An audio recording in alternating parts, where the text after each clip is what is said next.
Why do you think they give you the police incident around the holiday time? He still killing them. But he took it out the hand of man. Now he doing it by car accidents, drive-bys, whatever. Dogs, whatever. He used anything. Go ahead, brother. Verse 6. Mm-hmm. And behold, one of the children of Israel came and brought unto his brethren a Midianitish woman in the sight of Moses, and in the sight of all the congregation of the children of Israel, who were weeping before the door of the tabernacle of the congregation. Now understand that God told them not to mess with them women. And this joker right here of Israel brought this woman up there in the temple. And God, man, he got this dude Eleazar. Let me show you what we're talking. Go ahead. And when Phinehas, the son of Eleazar, the son of Aaron, the priest, saw it, he rose up from among the congregation and took a javelin in his hand. He took a javelin. You know how you throw a javelin in the Olympics? He took this javelin. Go ahead. And he went after the man of Israel into the tent and thrust both of them through, the man of Israel and the woman through her belly. So the plague was stayed from the children of Israel. Understand, God cut it off right then back then. Cut it off. The man took this, because it was a commandment. God told him to slay every man that's dealing with these women and following these gods. He told him to do this. He just jumped up and this cat right here come walking back with this woman like everything is good. Took that spear and killed him and the woman. And people said, whoa man, that messed up. No, that's a righteous killing. Righteous. But you don't understand that about God because they done made him this little fluffy God. Like, he won't hurt nobody. That's foolery. Go ahead, brother. Verse 9. Let's see how many died. And those that died in the plague was 20 and 4,000. Killed 24,000, 24,000 people up. So they will understand. God ain't playing. Because what? They joined themselves with these people and went after other gods. Go ahead. And the Lord spake unto Moses, saying, Phinehas, the son of Eleazar, Yes, sir. the son of Aaron, the priest, has turned my wrath away from the children of Israel. Yes, sir. While he was zealous for my sake among them, that I consumed not the children of Israel in my jealousy. So he could have killed them all. But what he did, he got rid of that virus. The ones that wanted to go after them other gods, he got rid of them. Took them out. He said, all right, I'll pull back off of them. Y'all understand what's going on? I ain't gonna kill all of y'all. Understand that. This is why we understand this. So when we approach this God, and people say, oh, this is the Old Testament. He don't do that no more. Yes, he does. It's just that you don't read the Bible. You don't understand it. But mainly why you and I don't understand, I ain't leaving myself out because we had dumb preachers who were preaching for money, not salvation. They ain't trying to help you save your soul. They're trying to help you pull more out that pocketbook, your pocket, with that money, make you happy. I'm trying to help you get your salvation. This is what I'm there for me. Let me show you that. Let's go to Ezekiel chapter 22 and verse 25. The preachers who are not bringing this uncut word of God is responsible for all this paganism. If you don't understand what paganism is, it's worship of idolatry, these idol gods. Come on, brother. Amen. And a lot of these gods are Greek mythological gods. All of them, a lot of them. And we're going to deal with one of them because they're coming up to a celebration in the beginning of the year. Ezekiel chapter 22 and verse 25. And I'm putting all the blame on these Sunday preachers. I'm putting all of it on them. They said, Jim, why you just singing out Sunday preachers? Because he told these preachers to remember his Saturday. What are they going to do tomorrow? They're going to remember Satan's Saturday, Sunday, the God of the sun. That's why they named it Sunday. That's right. They ain't come up with these names just because. It's got an origin to this. just go back and study history. It's in there. Because it blew my mind. I said, man lying, telling me all this. But I ain't read book the first. I ain't studied off book the first. Only thing I was studying off what my preacher was saying. Telling me this and telling me that. My preacher said, y'all know what I told y'all to tell people when you telling this. Tell them the book said it. Jeff didn't say it. I'm reading. Let me show you this. Ezekiel chapter 22 and verse 25. These preachers are the blame. Go ahead.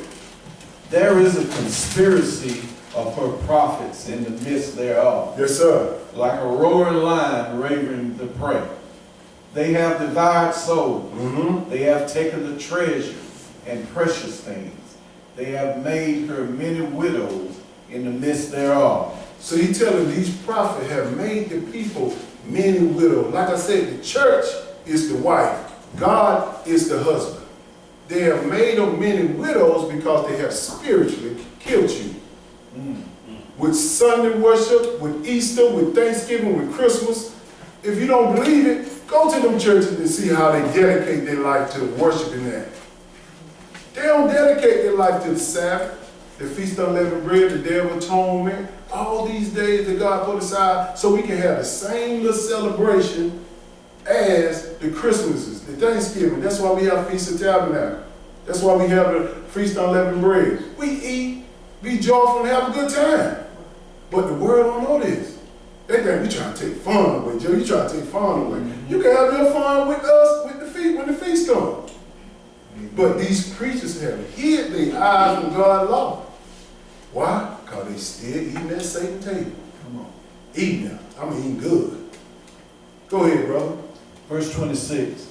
Her priests have violated my law Still dealing with the preacher. Have violated my law. Go ahead. and have profaned mine holy things. Yes, sir. They have put no difference between the holy and the profane. They ain't put no difference between God's table and Satan's table. No difference. They putting Jesus' name on all of it. Brother, y'all do the Passover. Brother, we do Easter. Brother, y'all do Christmas. Brother, we do Christmas. We celebrate Jesus' birth, his birth by baptism. This is how you celebrate the death. Not excuse me, about the death of him. When you die, when you being baptized, he brings you back up. That is how you say, you know, I put off the old man, put on the new man. When Jesus died and took off this old flesh, he put on the godly body. They're just spiritually talking right now. Exactly. You understand if you keep coming. Come on, brother. Go ahead. He said, her priests have violated my law. This is why we're reading the Old Testament. This is the law. They don't want to go there. We New Testament church. We don't deal with the old law. That's been done away with. This stuff, half of these prophecies ain't been fulfilled yet. Go ahead, brother. Her priests have violated my law Uh-huh. and have profaned mine holy things. Yes, sir. They have put no difference between the holy and the profane. Neither have they showed difference between the unclean and the clean. Mm-hmm. And have hid their eyes from my Sabbath. And I am profane among them. You see what he said? They have hid their eyes from this Sabbath. You come and tell them about the Sabbath day, they say, brother, we take Sunday. You come and tell them about the clean and unclean, we don't eat pork, we don't eat catfish. Well, brother, we pray or we make it clean. What kind of sense is that? I tell you what, put some roaches there and make it clean. No, we don't eat that. You might as well, you eat shrimp, that's the same family. Crabs, the same family. Same family, scavengers. He said they put no difference between the holy and the profane. They ain't telling you what table you should eat at. They're just looking at you as merchandise.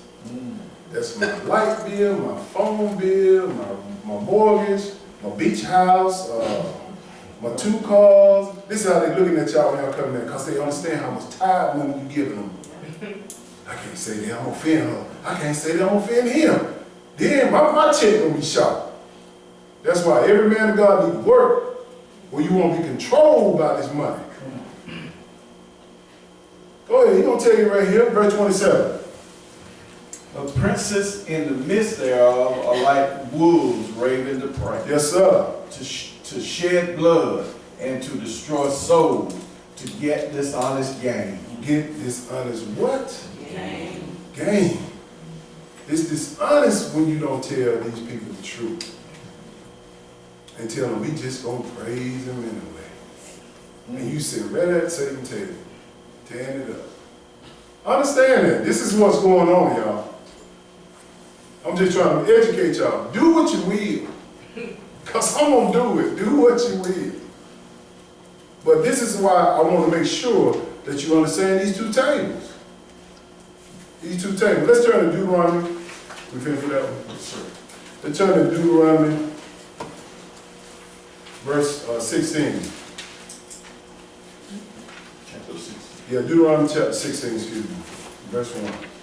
Let me show y'all how God prepared his table so his people will know when to start celebrating his holy days by month, day, and year, and and hour. Yes, God has a calendar in his book.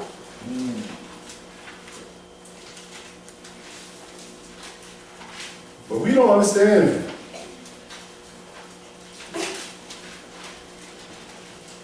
But you're going to be educated today. Yes, sir. God has a calendar.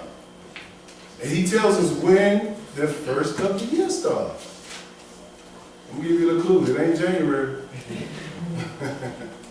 That's why he tells us to be in the world, but not of the world. Learn how to operate in this world. But most of all, be out of the world with these scriptures. We got to operate.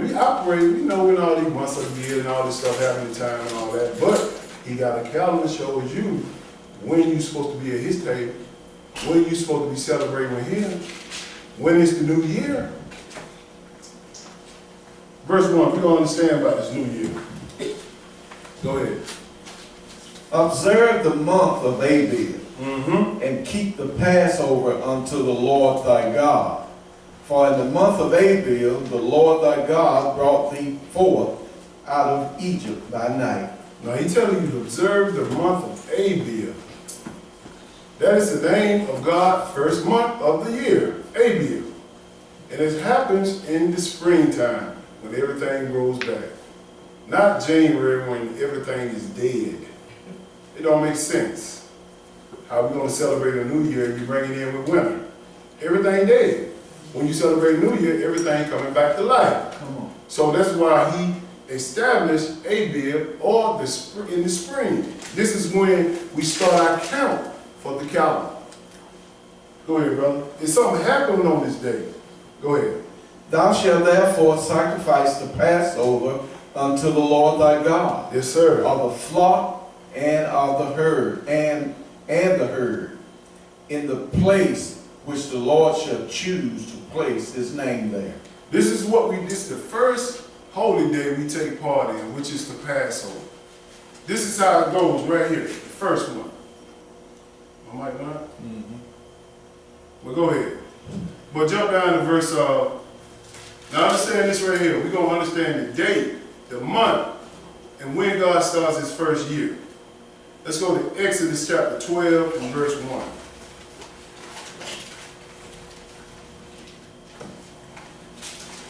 Exodus chapter 12 and verse 1.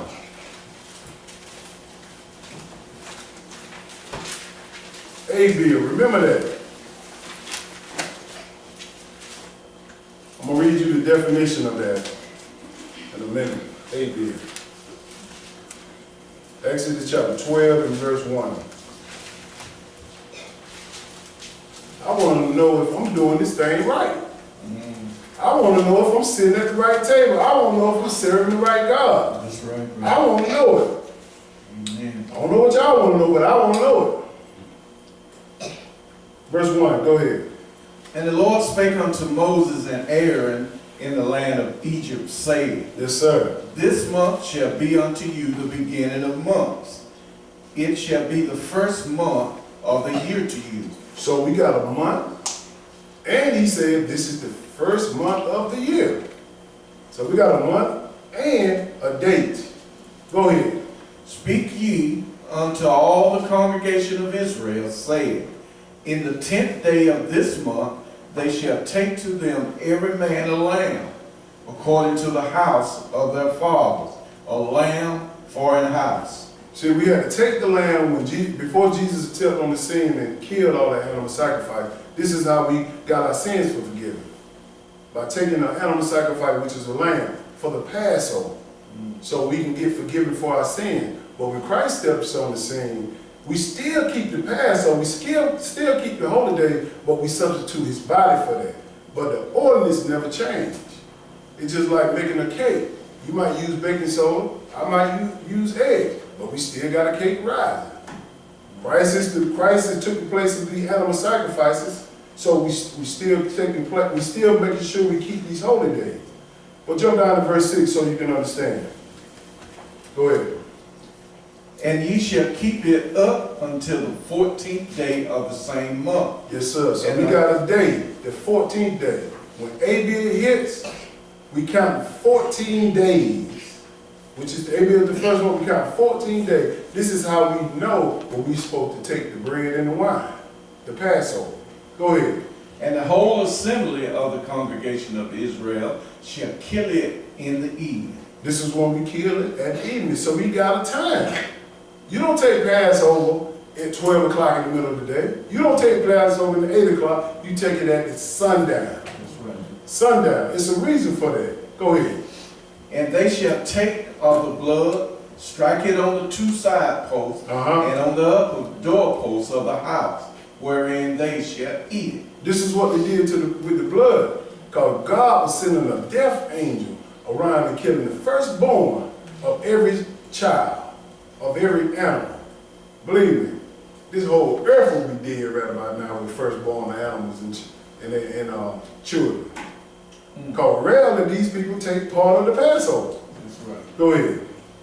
And they shall eat the flesh in that night, roast with fire, and unleavened bread. Yes, sir. And with bitter herbs they shall eat it. I'm just going through the order so you can understand. Give you a little foundation. Because most people go to this Old Testament and say, well, why are we reading this about sacrifice? We don't do sacrifice no more. But you need to know the foundation of where it came from. Because if you don't know that, Satan will fool you again in the New Testament saying you ain't got to keep these no more. But we understand we substitute Christ for these sacrifices. But we keep the ordinance. We keep the feast days. Go ahead, brother. Verse 9.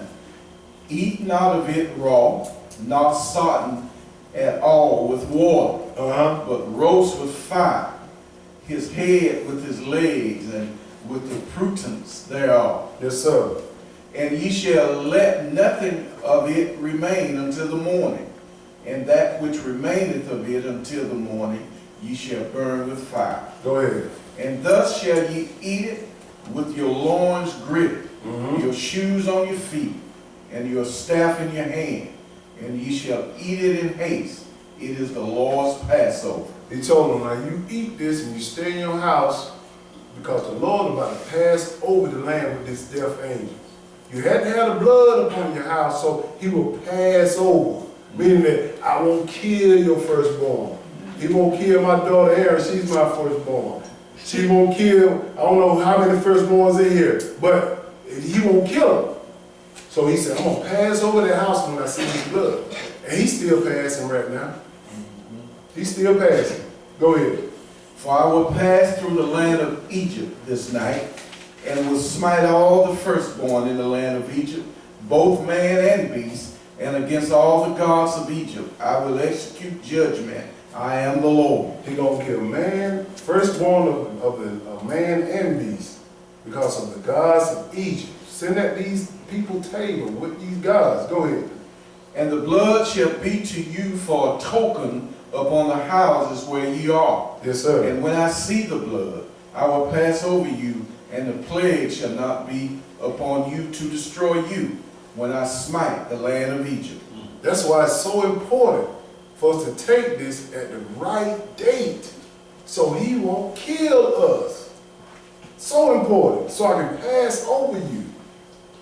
That's why I tell people you're doing a great thing keeping this Passover, because you God's children if you're doing so. And you can't keep it but one time of the year. Once. You can't take communion and say, we're going to do it first Sunday, second Sunday, third Sunday. It don't work like that with God. Once a year, and I'm going to show you that. Go ahead. And this day shall be unto you for a memorial. Yes, sir. And ye shall keep it a feast to the Lord throughout your generations. Ye shall keep it a feast by an ordinance forever. How long is forever? Forever. Don't nobody know. As long as we on this earth, we supposed to keep this. But most of us don't know this because what? That dumb pastor, he ain't told you nothing about this. Jump down to verse 18. When is this happening? Go ahead. In the first month, on the 14th day of the month at evening, ye shall eat unleavened bread until the 21st day of the month at evening. He told us the calendar right here in this one verse. He told us the month, the day, and the time. This is why people don't know. It's the first month of the year, Abib. Read the definition of Abib. I'm speaking to that mic, dude. Abib in the Bible, an ear of corn, the month of newly ripened grain. Understand this, it's when the corn is starting to ripe. When you plant in the ground, you're waiting on the harvest to come forth. And this is when the new year starts. When the corn is coming back, vegetation is coming back, grass is coming back. And the reason why he telling you about corn, because he had to offer up drink offerings, meat offerings, harvest offerings. We had to do that, of the land. Go ahead. The first of the Jewish ecclesiastical year, and the 7th of the civil year. It began about the time of the vernal equinox. The vernal equinox, it began at the time. Understand, the equinox is telling you when the first new moon. First new moon in the season, we count in the springtime, was like in March, I think March 21st of last year, something like that. And we count from that first new moon all the way down 14 days. Then we have our count. Then we know when we can take the Passover. Then we know the month. Then we know the time. Then we know the day. This is the calendar. But what they telling us in the world, we don't know all these dates. It's right in here. Go ahead, bro. On 21st March, it was called Nisan, after the captivity. On the 15th day of the month, harvest was begun by gathering a sheaf of barley, which was offered unto the Lord on the 16th. This is the time when they offer up the harvest. When you talk about harvest, what you had in the ground is about to harvest up. For when the feast day comes, the Feast of Tabernacle, Feast on Unleavened Bread, those feasts